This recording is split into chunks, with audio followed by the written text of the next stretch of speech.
Tamu saya sekarang adalah Febrian Agung Budi Prastyo. Iya. Umur berapa, Febrian? Umur sekarang 27 tahun. Di sini disebutkan Anda direktur utama sebuah perusahaan, kemudian komisaris di 9 perusahaan. Alhamdulillah. Luar biasa, padahal umur 27 tahun. Iya. Apa saja bidang usaha Anda? Bidang usaha saya pertama kali banget itu kita bisa maju, saya minjem software punya teman. Kemudian software tersebut kita sebarkan seluruh Indonesia, jadilah dia booming, Pak. Software yang pertama kali booming tahun 2005, yaitu software pengisian pulsa dari handphone sendiri. Dari bisnis pulsa telepon inilah kemudian perusahaan Anda berkembang ya. Bagaimana bisnis yang dijalanin oleh Febrian? Ikuti liputannya berikut ini.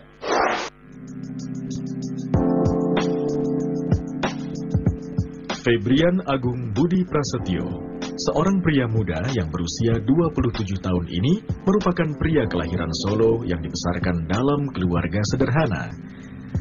Ayahnya dulu merupakan seorang supir angkutan damri di Solo. Sejak kecil, Febrian memegang teguh prinsip yang ditanamkan kedua orang tuanya, yaitu kegigihan dan keyakinan.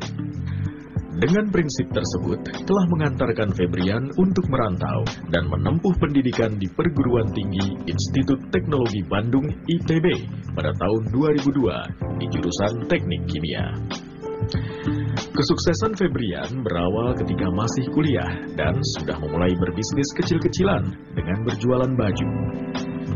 Jatuh bangun sudah terbiasa. Tetapi pada penghujung tahun 2006, Febrian mulai menjajaki bisnis pulsa telepon. Berkat ketekunan dan keuletannya, bisnis pulsanya berkembang pesat, hingga mengantarkan anak supir damri ini menjadi presiden direktur PT Duta Future International yang membawahi sekitar 500 karyawan. Hingga 2011 ini, bisnisnya telah meraup omset miliaran hingga triliunan rupiah setiap bulannya. Banyak sekali penghargaan yang diberikan kepada Febrian, antara lain penghargaan pengusaha muda terbaik 2010, sekaligus penghargaan Muri berkat bisnis pulsanya. Walaupun sudah sukses, Febrian memiliki sifat yang ramah, religius, dan rendah hati. Pengusaha muda ini dikenal baik oleh para karyawan dan masyarakat.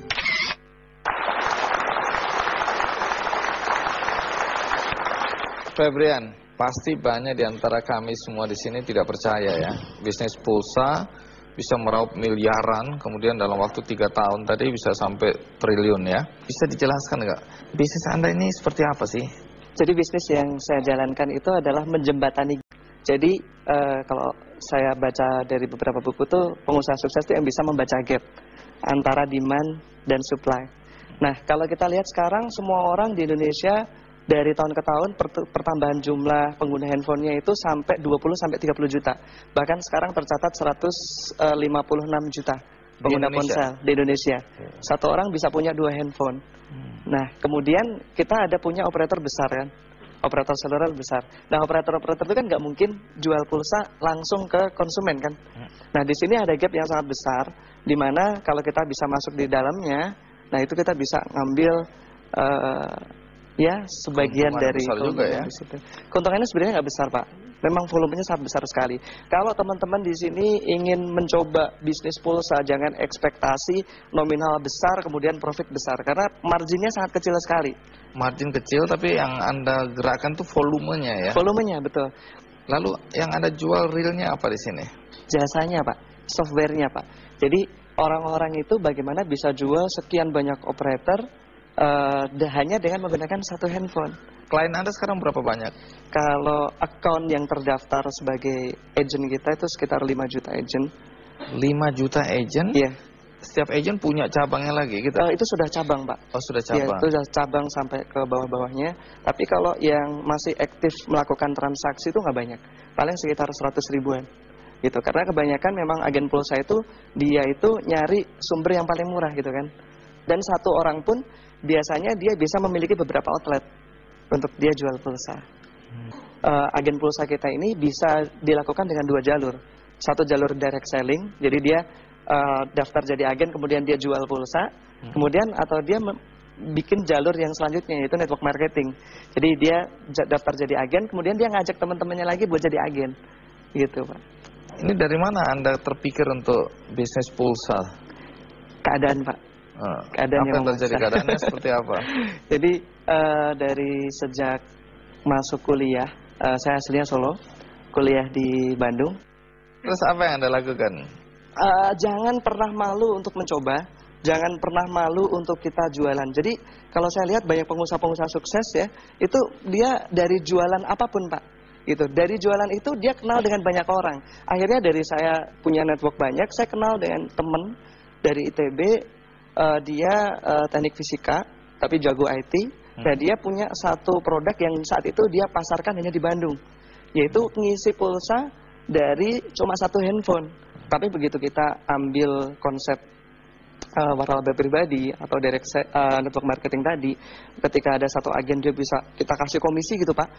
Ketika dia bisa ngajak teman-temannya buat ikut jual pulsa juga, nah itu di situ mulai ada satu nilai tambah dan faktor kali yang saya dapat di situ. Gitu. Dan itu sekarang udah di seluruh Indonesia jaringan Anda ini? Iya Pak.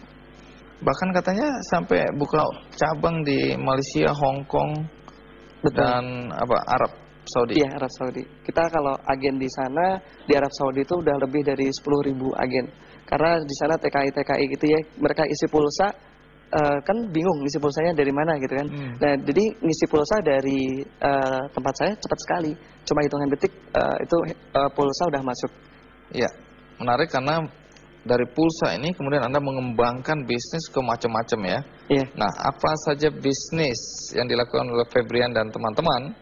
Ikuti terus KKND.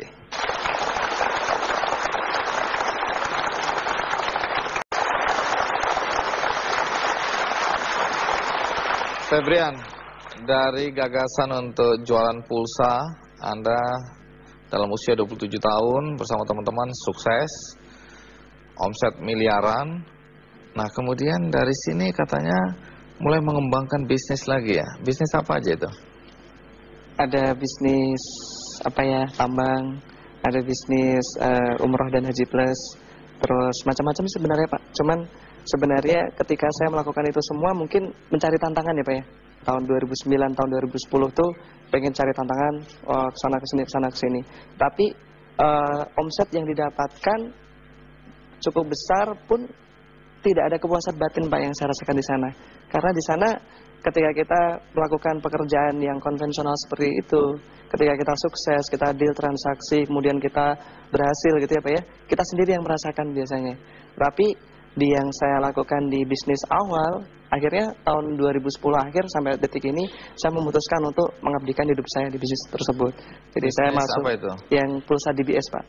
Saya memutuskan untuk ya udah saya akan fight di sana, dan di situ saya merasa lebih banyak sekali kepuasan batinnya, di mana kita bantu benar-benar Pak, apalagi orang-orang di daerah ya, di mana peluang untuk usaha, peluang pekerjaan itu nggak sebanyak seperti kita di Jawa ini Pak. Jadi teman-teman yang di pedalaman-pedalaman itu mereka dengan bisnis pulsa dengan modal yang sangat kecil sekali ini, mereka sangat-sangat terbantu sekali, dan itu satu kebahagiaan yang nggak didapatkan di bisnis lainnya. Ke depan sendiri Anda akan kembangkan bisnis dengan cara apa atau kemana? Nah, karena kita sekarang sudah punya network yang sangat besar, agen pulsa kita banyak dan konsumen pulsa kita banyak, kita pengen bergerak juga di bidang mobile advertising. Tuh, jadi kalau kita semua punya handphone, kebanyakan handphone kita kan cuma jadi liabilitas ya, cuma jadi habis-habisin duit kita. Nah, kita menawarkan satu konsep yang sudah berjalan di Jepang, yang sekarang itu omsetnya itu kalau saya dengar kemarin itu sekitar 6 triliun per tahun, yaitu iklan lewat handphone Pak. Jadi sekarang yang sedang kita jalankan, dan mudah-mudahan beberapa bulan ke depan sudah direspon baik oleh agensi-agensi iklan, karena mereka belum percaya gitu. Tidak semua orang, terutama dalam usia muda, bisa sukses dalam berbisnis ya. Lalu apa yang membuat Febrian itu bisa sukses? Kalau saya bilang di sini yang jadi kunci itu adalah dreams Pak. Saya bahkan sempet itu melakukan hal yang lucu, kalau boleh saya sharing nggak? Iya boleh dong. Boleh ya. Jadi kalau kata beberapa buku yang saya baca, ada Berpikir dan Berjiwa Besar dan lain sebagainya, itu dia dikatakan bahwa saya kalau kita mau achieve sesuatu, kita harus benar-benar bisa meyakini bahkan sampai merasakan. Nah, waktu itu tahun 2006 ya, saya belum punya apa-apa, motor satu Mio juga nyicil, sampai mencicil. Nah, saya pengen banget ngerasain kalau punya duit 10 miliar tuh rasanya gimana gitu. Di dalam rekening saat itu saya punya satu tabungan cuma satu-satunya buku ya, dan saldonya di situ cuma 300 atau 600 ribu, saya lupa saat itu, kecil Dan sedikit sekali. bermimpi satu hari 10 M rasanya gimana Iya. gitu ya. Akhirnya apa yang saya lakukan? Saya tulis di buku tersebut 10.000.000.000 pakai bolpen, Pak. Padahal kosong itu ya.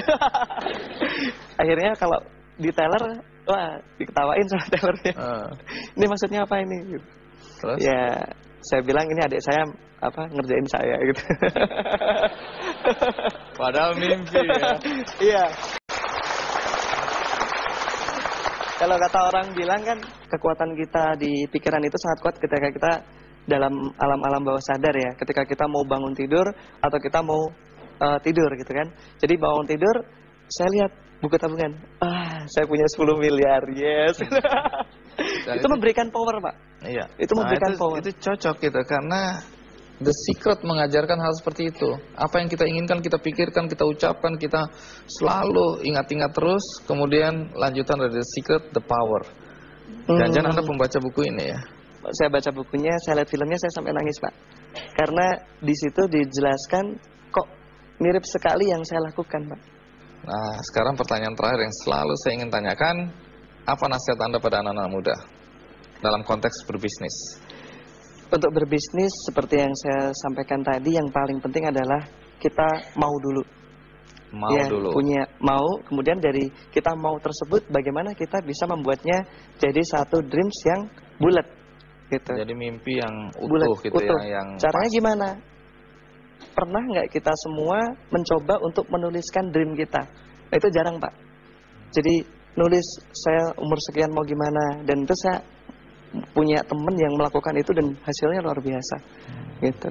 Jadi banyak sekali ya ketika kita mau, kadang-kadang kan seperti banyak orang bilang ya, ketika kita pas kecil kita punya dreams banyak sekali, kita punya impian besar, tapi ketika kita banyak tantangan dan sebagainya hilang semua. Nah, supaya nggak lupa, kita tulis. Dan manusia itu makhluk visual, Pak. Kalau kita suruh, Pak jangan bayangin gajah, apa yang Bapak bayangkan? Gajah gitu kan. Manusia itu makhluk visual, jadi kita harus berani memvisualisasikan dream kita dalam bentuk gambar-gambar. Ini yang saya lakukan itu pas saya di kampus ya, ke kampus juga jalan kaki dari rumah. Tapi saya tuh hobi banget ngoleksi foto-foto mobil, BMW, Mercy, Ferrari gitu ya. Saya tempel di binder kuliah saya, sampai teman-teman saya bilang, ini aku akan punya ini. Sakit ini orang. Bahkan ada satu yang lucu nih, Pak. Kalau kata orang itu, ini saya dengar dari trainingnya Pak Tung Desmuaringin, itu kalau kita mau menerjemahkan impian ke alam dan bawah sadar kita, itu kita lakukan afirmasi dengan gerak, namanya incantation. Nah, itu dengan gambar-gambar tersebut, Pak, itu kalau bangun tidur, itu saya muter lagu kenceng, yang lagu tersebut bisa memotivasi saya, sambil saya lihat gambar-gambar impian saya tersebut, sambil saya loncat-loncat, Pak, di dalam kamar kos. Loncat-loncat sambil teriak-teriak, saya pasti sukses, seperti itu. Dan teman-teman saya banyak yang bilang, nih anak gila ini. Jadi faktanya sekarang gimana? Mobil-mobil itu sudah Anda miliki? Sebagian sudah, Pak. Iya. Febrian, terima kasih ya sudah mau tampil di acara Kikendi ya. Inspiratif sekali, karena banyak hal yang ternyata itu sudah ada di buku ini. Buku ini buku yang luar biasa karena lanjutan dari The Secret. Jadi The Power ini akan jadi milik Anda satu-satu. Wah.